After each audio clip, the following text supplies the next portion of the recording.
Hey there. Good morning, good afternoon, good evening, wherever you are. Welcome back to another Red Pill Religion podcast. Red Pill Religion, where amongst the things we say are the belief in the supernatural and transcendent is normal, healthy, rational, and evidence-based.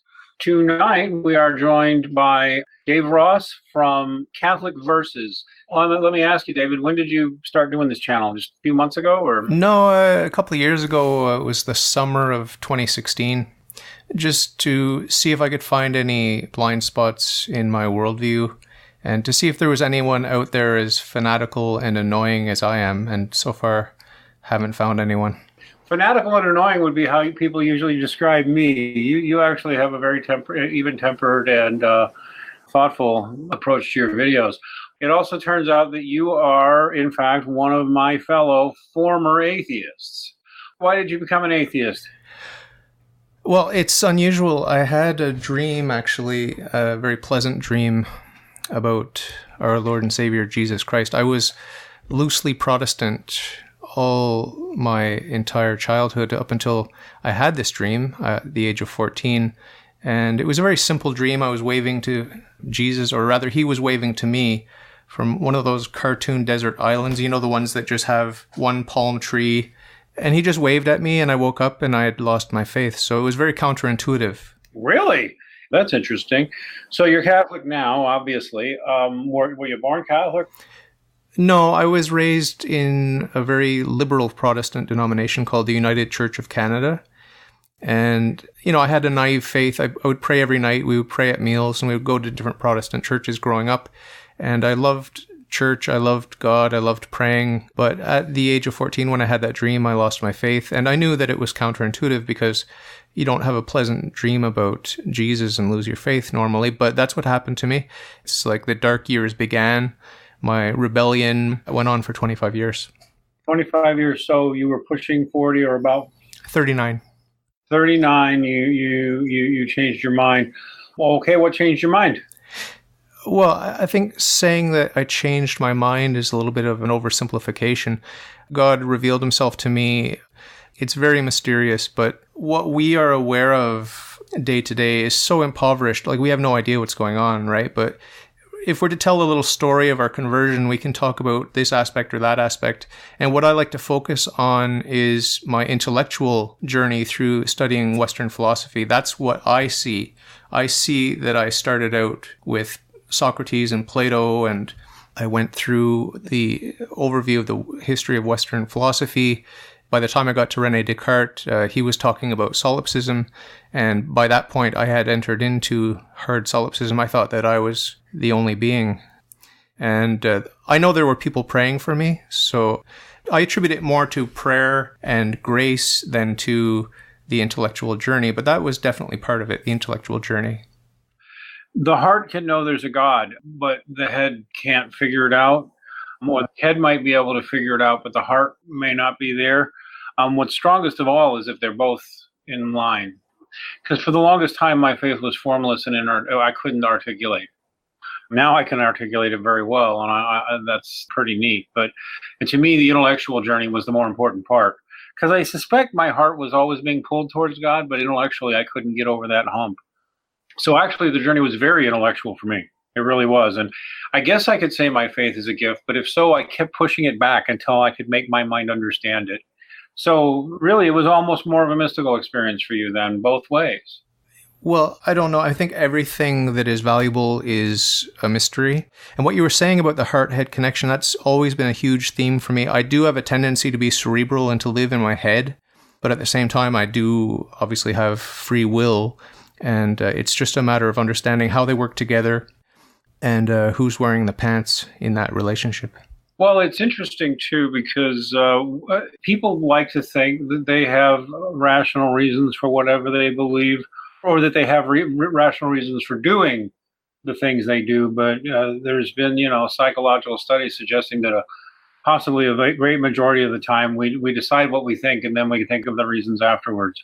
Or, we do whatever we're going to do, and then we try to justify it afterwards. And so I do think that points to some of what you're saying. And one of the predictors of religion is, basically it goes like this. No matter how religious mom is, if dad doesn't take it seriously, the kids do not take it seriously. And if dad takes it seriously, they take it seriously. Although if dad takes it seriously and is also a bad dad, the kids will tend to rebel. And it's almost always a father issue psychologically. At least that's what Falvitz showed. And we have a whole generation of young men now raised without their fathers. And that is who 90% of the self-declared atheist population is, fatherless males with very broken father relationships. It's very interesting, isn't it? Yeah, I mean, I if you want to listen to the interview I did with my father, you can go ahead and do that. It's on my website, on my online presence. And there's also one of my mother. And so I can talk about it pretty openly because they were willing to come on and actually discuss certain aspects of their faith and of my childhood and stuff like that. And my mom is very open about the fact that, she's suicidally depressed and has been for years. And I don't quite know what to say about my dad. I like him. I love him. I think he's a nice guy. I do have a certain warmth with him, but it's not the palpable warmth I have with my mother. I see my mother as sunshine or storm clouds or a hurricane or a pleasant spring day. Everything in the emotional weather forecast is possible with my mother. Whereas with my dad, I don't get that variety. I don't get that depth of emotion. I don't get that sense of danger and drama from him. I get stability. I get calm confidence. It's not quite as exciting for me. I do like him and love him and respect him, but very, very, very different effects in terms of warmth. Okay, without trying to generalize grossly irresponsible about people who are not present to defend themselves, who I don't even know, and barely knowing you, I would just hazard that if your mother has severe mental health issues, what that will usually do, actually, mother, father, whatever, it goes either way. One of them, the parents is suffering severe mental illness. The other parent is going to be compensating in multiple ways. And so it wouldn't surprise me if you wound up getting a lot less attention from your father simply because your mother required more of it. Again, don't let your mom hear that and get all mad at me. I don't know anybody here. I'm not judging anybody. But yeah, it wouldn't surprise me. And if that, a fractured family relationship pretty much is a bad relationship with a fractured, I don't want to over dramatize, but a fractured relationship with both parents, actually. And so, yeah, part of it may have been a rebellion phase for you against your dad. Again, I don't want to generalize too much. I don't know. We all have one of the things that's simply undeniable is taking the atheist position, and it is a position, seems to correlate with people who have this kind of some sort of family issue, some sort of rebellion issue, some sort of anger issue, especially toward a father figure. The way Vitz sees it, and I see great sense in it in me and in most of the other atheists I've known, yeah, it looks like a real hard rebellion against the dad figure, either resentment because he wasn't there, or resentment because he was abusive, or resentment because he was weak or cold, or whatever. The psychology of that appears to be there. And, Paul Fitz is a real research psychologist, so, make of it what you will. But I've also found it insightful myself in dealing with atheists, and particularly in the online environment, because once you realize that this is mostly an hysterical emotional condition in most of them, because it is the behavior, at least in the typical online, I'm an atheist, I want to trumpet my atheism, I want to virtue signal my atheism wherever I go, I want to be condescending and snide to religious people wherever I go. It's always kids that never got decent, boys mostly, who never got decent boundaries set for them by a dad. And the counterintuitive thing for that is, by the way, is frequently they respond much more strongly to a sort of a more traditional masculine, I ain't taking your garbage attitude, get out of here, snowflake, or just like outright mocking them. Come on, weak sauce, what do you got? Is that all you got? It's just lack of belief. Bricks lack belief. Coma patients lack belief. They're the best atheists. Bricks lack belief completely in God. So they must be the best atheists. Bricks are the best atheists. You say things like that, and certain people are like, well, but a lot of young men kind of respond to it because they actually, even though they hate you for talking to them that way, they wanted the challenge because they never got the challenge from their dad. In most cases, again, everybody's different. Yeah, my experience with online atheists is quite different from my experience with real life atheists, like my friends who are atheists. There's no hello, how are you, and who are you? It's just like, you're an idiot, you're this, you're that. The insults are the first thing. It's like their opening volley is a bunch of insults. That doesn't happen when you go to a party full of atheists. They don't just start insulting you. They shake your hand and they say, how are you? What do you do for a living? Or whatever, right? And maybe by 3 a.m, once you've had too much to drink, maybe then a couple of insults will come out. But online, it's like the first thing. I actually think some of it is sublimated rage. Like they don't want to act that way in real life. So it comes out online or something. But although, I don't know, it's also an age thing. Because younger atheists, I find, are a lot more hot-headed and a lot more temperamental and a lot more fragile ego-wise. That fits with my view that atheism was indoctrinated into the millennial population. And we're probably going to see it reverse itself. Well, I mean, it already is reversing itself, but probably even faster in the coming years. Because it's not really irrationally sustainable, and it's also not natural in humans. We've got copious data on it. If you don't become Christian, you're going to become something. Almost nobody stays atheist unless they're really committed to it. And being that level of committed is a lot of work to a hard to defend proposition. That's my take on it. People talk about privacy, online privacy, and the government knows who I am and they read my emails and all that sort of stuff. Well, I'm starting to think it might not be such a bad idea for the government to gather all this data, and then everyone has access to everything. So you can't hide behind a fake moniker online, and everyone knows who you are, what your situation is. And I'm just being silly, but it's a bit of a thought experiment where this is a real human being. This is not a machine that's responding to me. This is a human being. They actually do use scripts and robots, especially on Twitter, or a tag team of 2, 3, 4 people on the same account at the same time. They do this, and we've documented it a few times and watched it. And that used to happen somewhat on Facebook, and it used to happen on YouTube too. There's way less of it than it used to be. Basically because they cut down on YouTube anyway, and Google, they cut down on people's ability to use scripted robots. And because what used to happen, and I'm not kidding you, they would come in, you'd post a video that annoyed the atheist collective, and you'd come in and you'd have hundreds of downvotes and hundreds of comments all over the place, just burying you in negativity. And it looked like a whole swarm of people. Only, it turns out in many cases, we've found out that, it was one guy with a meme, a script console and 15, 20 accounts. That used to happen. It's become far less common, though. It's become far less common. But that was because atheism was and is an organized movement on the internet. And people call you crazy when you say that, but it is. On the other hand, when you get back to the individual atheist, or let's say the atheist has joined one of these online groups, because that's the difference I think you'll find in yourself, and look at the atheist online groups. The atheist online groups are really just places for sad, depressed, mostly young, fatherless males hanging out with each other, trying to get a sense of validation.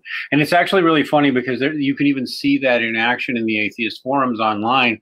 That 90% male figure, that greater than 90% male figure, yeah, when a female atheist shows up, she's instant celebrity on almost any atheist forum. In fact, the whole internet atheist phenomenon, as a former atheist myself, is just fascinating to observe the psychology of them in groups. But when you can get down to the individual, yeah, now all of a sudden you start seeing a real person if they're willing to let you see it. But what they also have to do is maintain this faux pose of intellectual and moral superiority. And I find the only way to deal with it is to find a way to puncture it in them. And so, I'm sorry, I'm not that impressed with you. But in any case, I'm still want to get curious about it and go back to it. So, I mean, it sounds like you had a mystical experience that made you decide you were an atheist, and you had a kind of mystical experience that brought you back. Why on earth would you go for those crazy idol worshiping, graven image using, Mary worshiping crazy Catholics? Why would you do such a thing? Well, I think it's important to point out that I was very actively and aggressively anti-Catholic as an atheist. I started out at age 14 when I lost my faith. Obviously, I was just very young, very horny, very confused. But I started out basically as a nice guy atheist. I think agnosticism is sort of a comfortable place for someone that's exploring. And I think the fact that I did find God means that I was seeking all the time. People have asked me, were you ever really an atheist? And sometimes I say yes, of course. Sometimes I say no, of course I wasn't. It changes depending on my perspective in the moment. Is it possible that I was an atheist? I don't know. I still don't know. But I know that I denied God's existence. And for me, that's a good enough practical definition of atheism. If the words come out of your lips, there is no God, then you're an atheist. Whether your heart is in it or not doesn't really matter, right? But my point is here with this journey, I started out as a nice guy agnostic. And then as I grew older, I got more and more atheistic, more militant. The more I studied Western philosophy as a hobby, ostensibly seeking truth, I guess, I became more and more radical in my atheism. I ended up being an atheistic Satanist. And I went through hard determinism, and I ended up in hard solipsism. But near the end of my atheism, I was very, very anti-Catholic, and most of my hatred was directed towards the Catholic Church. So when I did convert, I thought, okay, I must be a Muslim because I don't want to be Christian. But it just so happens that a book fell into my lap, The Confessions of St. Augustine. I read it, and all my antagonism fell away. I fell in love with St. Augustine. I fell in love with his God. I realized that the triune God is the God that I had discovered through my journey, my conversion. And I fell in love with the church. And it was just a matter of a couple of weeks between finding God and then deciding to be Catholic. But when I converted to God, I could not have cared less which religion was a true religion. I did not care. I was so excited about God the Father. The feeling inside of me was so strong that I have to publicly worship him. If it's in a mosque, if it's in a church, if it's in a Jewish temple, I don't care. I don't care. I need to go and I need to publicly worship my God. And then there must be a true religion, because if God is infallible, then it makes sense that he would design religion such that we can have a sure path to him. That there was not just a hard agnosticism that we're stuck in. There must be an infallible guide to the saving truths, not to every truth, not to scientific truth, not to scientific history, but to salvation history. We would have to have an infallible way to know the things that are essential to know to get back to God. So that's when I started looking into religion, and it really wasn't that hard. And I ended up in the Catholic Church. I'll tell you what, my story actually is kind of the opposite of yours, David. I did reach a point in my atheism where I decided I would really like to believe in God, and I couldn't. I literally could not think of why you would think there was a God. I wanted to believe there was one, and I couldn't think of a reason. It was like a mental block. There's this phrase they use in Alcoholics Anonymous, which I used to go to. Not currently a member, but still a supporter, which was fake it till you make it, which is like your heart is there, but your head is not. It was almost kind of Pascal's wager situation. If people know anything about Pascal's wager, the online internet atheist collective puts up Pascal's wager, and they always state it dead wrong, because Pascal's wager was the short, stupid version of it is it's better to believe than not, because if you're wrong, nothing happens. But if you're right, you get to go to heaven and stuff like that. But that's really simplified, because by the time Pascal formulated that, he was already no longer an atheist, and that wasn't his reason. He was literally writing his advice for people who were still struggling to believe. And he said, if nothing else convinces you, think of it this way, and then go try living the spiritual life. And go to church, take the sacraments, participate, open yourself to it, and things will come to you. And I kind of went along that way. In fact, for the longest time, I was telling myself, this may all just be psychological benefit that I'm getting in some kind of primitive, Jungian, maybe it's not real, but I'm going with it anyway. Sometimes I had that attitude because my intellect could not grasp the idea of God. And then one day it was like something got ripped off my brain, like a belt got ripped off my brain, and I stopped accepting materialist thinking. And then all of a sudden it became completely obvious to me that there had to be a God. And I guess you could say that was a religious experience. Maybe that was God changing things for me or saying now it's time. But that would mean that God made me an atheist or wanted me to be an atheist or was cooperating all along, which I don't even find implausible. I have heard some Christians, lose their minds and they say people have no excuse. I think it's obvious that there's a God. But I really, for the longest time, I remember having conversations with Jewish friends and Christian friends. It's like, okay, this all sounds good, but why do you believe this is even real at all? And I had endless conversations like that, until finally one day I went, whop, and now I can explain to anybody exactly why I believe what I believe. But in any case, so I had asked you this before, but now we kind of know who you are and where you're coming from better. What's your real goal with your channel? Well, there are many ways of interpreting reality. I don't know what I'm doing. As I said in the very first segment of the show, I don't really know what I'm doing or why. But some of the ideas that come to mind are to meet people, to get challenged in my faith, to see if I'm believing a lie, and if so, to abandon Jesus Christ. There has been nothing even remotely close to a challenge to my faith. It is so pathetic how little there is in terms of counter-arguments against Christianity. Is just, there's nothing. There's absolutely nothing.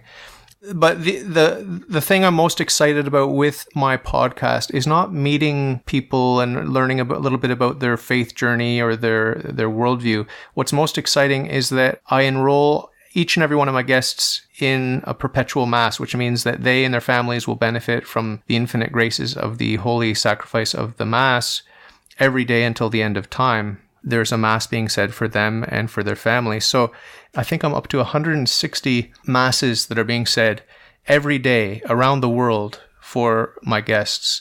And that's every day until the end of time. Now, I was just going to mention about the AA thing. I've never done any of those 12 steps, but I have got friends who have done them. And they talk about the pink cloud experience. I've been riding on the pink cloud since my conversion in 2009. It's a constant high. I mean, I'm just constantly high. When you are paying attention to the fact that God is real and that you are the child of this loving God, it is like being high. It is like being inebriated. It is like being drunk. This might be purely psychological. I might just be insane. But what do you say about this pink cloud? Did you experience it? Yeah, for anybody who doesn't know, AA and Narcotics Anonymous and a bunch of others, they have these 12 steps, which are pretty functional. The first two steps are usually the hardest, but the third one is the one that most alcoholics and addicts run straight into. Step 3 is try to make conscious contact with God as we understood him. It's not Christian. A lot of people in AA are even anti-Christian, although they try and tamp it down because you respect other people's views. So it was just more of a philosophical in how you came to understand God. But even so, it was obvious that this helped most people, especially the long-term ones. And in any case, the pink cloud is something they refer to in AA where basically you have gotten to where you can handle life without your chemical of choice. And you feel really good because your health improves and your clarity of mind improves and you find yourself on a pink cloud. But then, of course, life gets tough and the pink cloud evaporates. And what happens to a lot of drunks is they go and get drunk again because the pink cloud, that great high feeling went away. And so actually we usually warn about the pink cloud. Now, a sustained pink cloud of a decade is probably something more than that AA experience. I will tell you that, though, that I have had spiritual experiences that did have me on a high, and I do have a sustained awareness of God that's like 24/7, which is kind of interesting, even when I'm being bad. But you still may go through something called the dark night of the soul, where somehow you're not feeling it anymore. And if that never happens to you, great. On the other hand, Mother Teresa suffered it for decades. She never stopped. And I have gone through periods where it's like, I'm not feeling it anymore. I mean, intellectually I'm there, but my heart's not there anymore. That to me is actually when the more Orthodox Catholic way really kicks in, because if you've developed a life of consistent prayer and consistent praxis, taking the sacraments and doing the liturgy, even when you're not feeling it, it's called persevering. because, the Bible does, and the Christian history does show time again. We live in a valley of tears. Horrible things are going to happen. You might die of cancer. You may lose your home. Everything may go bad. And that's when the pink cloud gets really tested. And the only thing I'll say is if anything bad happens, start studying things like the book of Job if you ever start struggling with that. But I do see what you mean, because yes, being aware that there's a God, it changes everything about how you see the universe. We should probably close this up, although Charlie asks, and I'm going to go ahead and answer his question, what evidence is there? Charlie, we have evidence that there is a God and an afterlife in at least 15 different areas of contemporary science that I'm willing to talk to you about, along with at least a dozen classical proofs that have never been debunked, and we have ample experience. So my question to you would be twofold, and it's to all your fellow atheists. Which evidence have you examined, and why did you dismiss it? And if there's evidence that you haven't seen, tell me what kind of evidence works for you. Logical and observational proofs? Do you want to look at what's in contemporary science? What do you want to talk about? Do you want to talk about personal experience? What do you want as evidence? What do you define as evidence? What will you accept as evidence? And no arm-waving generalizations, please. But if you say peer-reviewed papers, I have those too. You can still dispute them because, and this is the last thing I'd point out, you can be skeptical of anything for any reason at any time. You can be skeptical of anybody or anything for any reason at any time. And you can choose to dismiss the evidence all you want. The one thing that is true is there is evidence. So the real question is, why do you dismiss the evidence? And which evidence have you seen? And which evidence have you not? What evidence would move you or at least challenge you? Let me know. Let Dave know. Did you have anything to add to that, Dave? Yeah, I have two questions. Is there a first cause or not? So that's a true dichotomy. That means that there's no middle way. You have to decide and follow your decision to its logical conclusions. And then the second question is the first cause natural or not? And just by answering those two questions, you end up with the God of monotheism, the God of classical theism, who is all-powerful, who is non-temporal, who is non-spatial, who is infinite in every perfection. And so it takes answering two questions honestly. But from my experience, atheists who are not ready in their will, meaning it's a matter of loving God unto contempt of self, rather than loving self unto contempt of God. If you're not there yet, there's no intellectual exercise that will help you. It's all about love. But if you want to play with the intellectual side, it can prepare your heart. So think about those two simple questions. Is there a first cause? And is it natural? And if you answer honestly, you'll end up with God. That's it. It's that easy. Okay. Well, Charlie was trying there, but now he's just going after the Bible. Dude, don't even look at a Bible.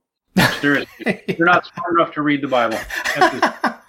And I don't even hesitate to say that. You're not. You don't even know that there's a God. Why would you read that thing?